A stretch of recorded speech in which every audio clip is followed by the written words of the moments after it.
Donc déjà, avant de parler de la motivation d'Afriland First Bank, il faut parler de la vision des autorités guinéennes et principalement le président de la République, à savoir lever les ressources domestiques. Donc compter d'abord sur nous-mêmes, sur nous Guinéens et Guinéennes pour financer notre développement.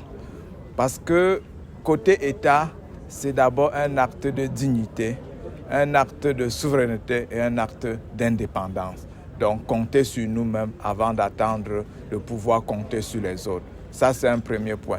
Deuxième point, côté citoyen, côté guinéen, c'est un acte patriotique, c'est également un acte de dignité et surtout un acte de foi. Foi envers son pays, foi envers ses autorités, foi envers son système financier. Donc, Afriland First Bank ne pouvait qu'accompagner cette vision au vu de son expérience de plus de 30 ans dans plusieurs pays africains et vu de son expérience pendant les 5 dernières mobilisations de fonds par appel public à l'épargne qui se sont très bien soldées.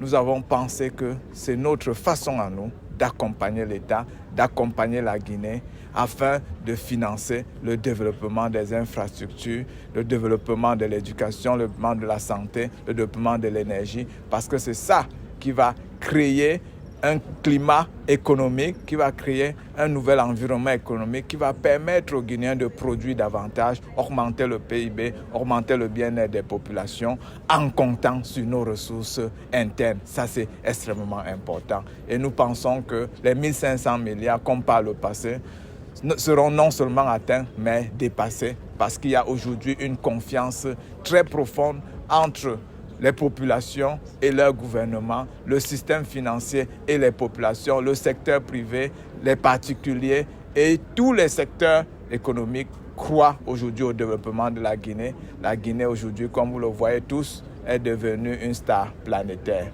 Oui, effectivement, 11%, c'est un taux hors taxes affranchies de taxes et impôts. Ça veut dire si vous mettez les taxes, on se retrouverait autour de 14% de taux. Donc, imaginez quelle est l'activité aussi sûre qui peut vous rapporter 11% par an et sans taxes, sans impôts. Donc c'est véritablement un placement suffisamment rentable, un placement sécurisé et comme j'ai dit, c'est un acte citoyen aussi parce que la mobilisation de ces fonds va permettre d'améliorer les conditions de vie des populations guinéennes. Donc nous pensons que nous ne pouvions pas faire tout ça seuls. C'est pour ça que nous avons fait de façon inclusive en constituant un syndicat de placement avec nos collègues de Ecobank, de Société Générale et de BCI.